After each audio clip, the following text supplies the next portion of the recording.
everyone, welcome back to my channel, Tales of the International Students. My name is Bernadine and I am a Ghanaian international student here in the United States. On this channel, I aim to use my experiences to help other international students here and other prospective international students who aim to further their education here in the United States. It's been a while since I came to you with my videos on international students, so today, without wasting time, we'll delve right into it. On today's episode, I am here to talk about how to step-by-step apply for graduate school here in the United States and be successful. So, right on to the first step. The first step to apply for graduate school and be successful is, first of all, know your why. I always tell people that do not want to apply to graduate school just because you want to leave your country. We all understand that there's economic crisis going on everywhere in the world, and people really want to leave their countries, especially developing countries, to find themselves in the developed countries, to better their lives. However, you do not just want to leave. You should have a vision. You should have the reason why you want to leave. Because I always ask people, if you come to the United States just because you want to leave your country, after a year or two, what next? What next? You have to have a plan. You have to have a vision, because you just don't want to come to the United States and just live your life anyhow. So if one of the reasons why you want to come to the United States is to pursue your graduate school, also to have a better life for yourself, first of all, you should know what program you want to pursue. This is because I've asked a lot of people who always tell me, hey Bernadine, I want to apply to school here in the United States. And then I ask them, what do you want to do? And they tell me that, oh, anything is fine with me. No. Anything cannot be fine with you, okay? Anything cannot be fine with you. You must have a vision for your life. So you have to know what course you want to pursue. In 2 years, in 5 years, where do you want to see yourself here in the United States? Do you just want to see yourself as somebody who has just graduated from college or graduate school here in the United States and now you don't know where to turn to? Or you want to see yourself as someone who graduates from one of the schools here in the United States, and now you are working with one of the big firms, one of the big institutions, making good money, living your best life? Is that what you want, or you just want to be here? So first of all, just sit down, go deep down yourself. If you're a Christian like me, I would advise that you pray and seek God's guidance to know why you really want to leave your country to the United States. Like I mentioned in the first step, the second step is make sure you know the course you want to pursue. If now you know your why, and your why is to give yourself a better life, is to pursue your academics, is to learn, is to meet different people. One of my whys of being here is just because I'm somebody who loves to travel. I love to meet new people. So I just felt that after staying in my country for a while, it's just time for me to move on to another country to learn about other people's culture, and I chose the United States. What about you? So if you know your why, then now know what program you want to pursue.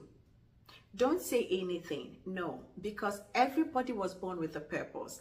And when we were all growing up, trust me, we all had something within us we wanted to become in future. So if you want to be a business person, if you want to be a teacher, if you once wanted to be in the sciences, don't say, get me any course, or let me get any program and get in because I just want to leave my country. No, still hold on tight to that dream. Look for the program you want to pursue, okay? And read more about it, research more about it. That this is what I want to do. I want to do MBA, I want to do pharmacy, I want to go into higher education. Read about it and then know, the prospective jobs that will await you after you pursue this program here in the United States. Then you can now decide within yourself that, okay, is this really what I want to do? Or I used to think I want to do business, but I think now I want to go into pharmacy because of so and so reason. Then when you know the program you want to pursue, then now you write that down and now you start looking for schools. This brings me to my third step. After you know what you want to pursue here in the graduate school here in the United States, the next thing is to look for schools that are offering such programs. Here is it. I always advise people, don't get me wrong, but I always advise people that always look for public schools, public universities that offer the programs you are interested in. Why do I say that? I say that because the chances of getting full funding is high in public institutions, and we will talk about that in another episode. Why funding is, the possibility of being funded in a public school is very high. We'll talk about that in a different episode. However, I want you to know that that is the possibility. So somebody will ask, does that mean that private schools don't fund? Don't get me wrong, like I said, some private schools do fund, academics. They do, but to be safe, just apply to a public institution. There are thousands of public institutions, good ones here in the United States. Just choose one and apply to it. This brings me to my fourth point. Before you apply, when you have selected the schools you want to apply, don't just start applying. Make sure, because as you are coming, just like me, I want to believe that you are not ready to pay $40,000 per year for school fees. Of course, someone once said, if you have $40,000 to pay here in the United States for graduate school, you better stay in your country and start a business. And that is true. Even if you have it, just stay and come for, and do something different with your life back home, okay? But I want to believe that you want to pursue your studies here in the United States, and also you want funding. So you don't want to apply to a school that is not funding that academic year.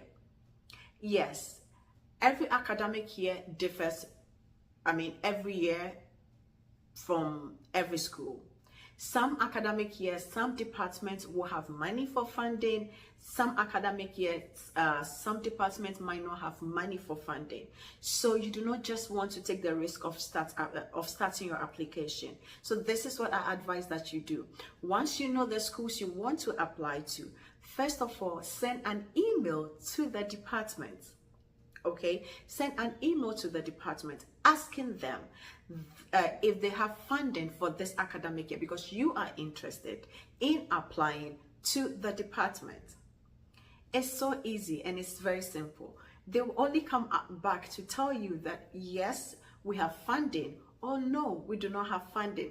Then you keep it moving. Then you know whether you are applying to that program in that school, or you want to move on with another school.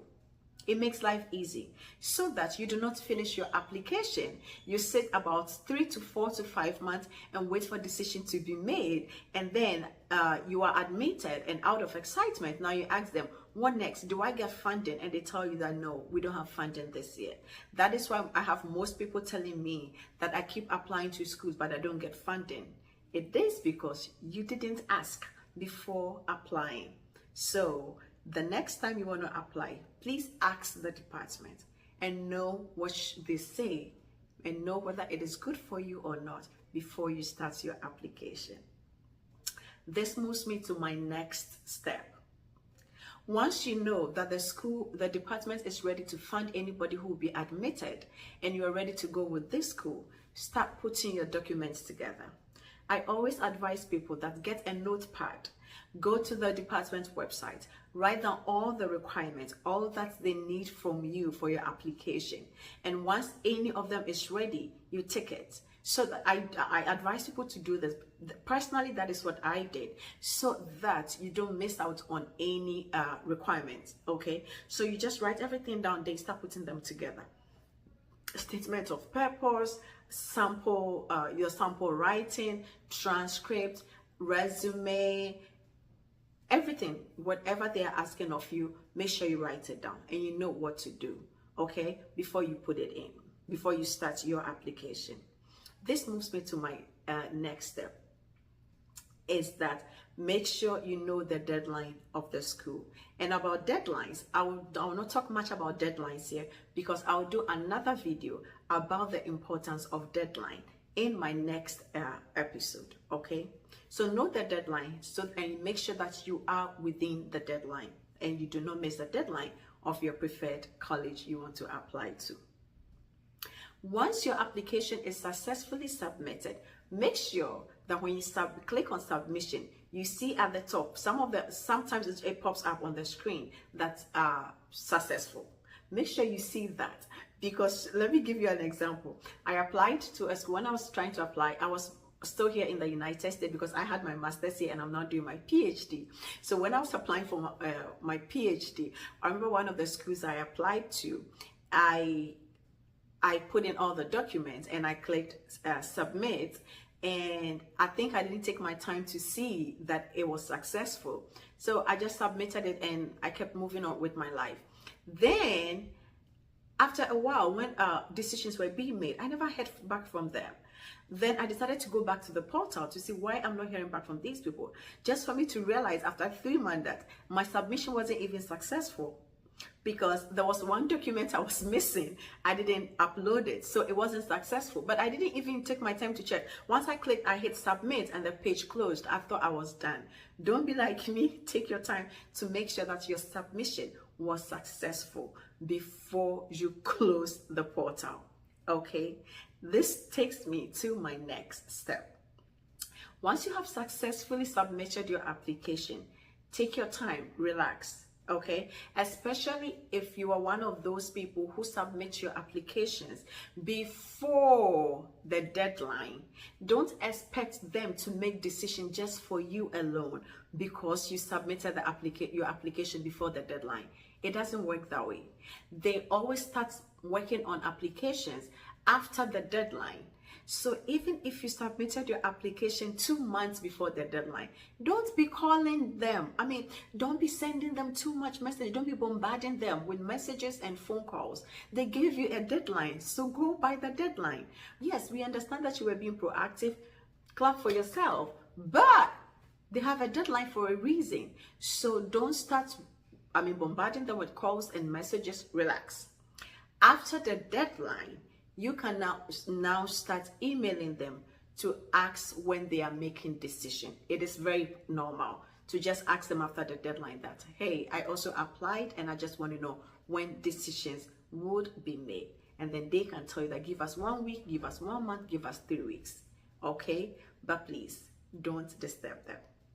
Then this takes me to my last step. Once your decision is made, you now ask them. Mind you, from the beginning, I asked you to ask for funding. So when the decision is made, some schools make the decision, give you the admission letter together with a funding letter. Some schools do that.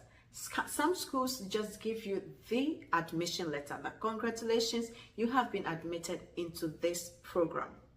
Now, if you receive such letter, it is now time for you to write back to them, to ask them, what is my next step when it comes to funding? What do I do? Then now they will tell you that, yes, so get the link or do this or do that. Mind you, this is only for schools that promised you that they will give you funding. Then they will take you through the process of applying to for the funding. And then once you are successful, you can now start applying for your visa. We'll also talk about visa application in another episode. Before I leave, one thing I want to tell you, if you are a foreigner watching me and you aim to pursue your graduate school here in the United States, one thing I want to leave with you is that do not be looking for funding stroke scholarship on the internet. There is no scholarship on the internet. There is no funding on Google. Please stop it. That is why you don't seem to get the scholarship and the fundings you are looking for. All fundings are in the department you are applying to. So don't sit on Google and Google funding for it. Doesn't exist. No department puts their fundings on Google. The fundings are within the department. So look for the school first and then ask for funding. Stop looking for funding before looking for school. Stop looking for schools that will give you funding. I mean, you understand? Stop going on Google to look for universities that will give me funding. Yes, every university will say they'll give you funding, but just deal with the department directly. Then you know what you are doing. You know you are getting the funding. They help you, they guide you so that your funding is successfully awarded to you. I hope you learned something today. If you have more questions, if you're an international student here or you're a prospective international student here and you have watched me up to this point, I hope you learned something. If you have any question that you want me to address, please leave it in the comment section. Yes, I'll come your way again next time with other topics that are very relevant and important to all my international students and prospective international students. Till then, keep living, keep loving, keep laughing, and stay kind.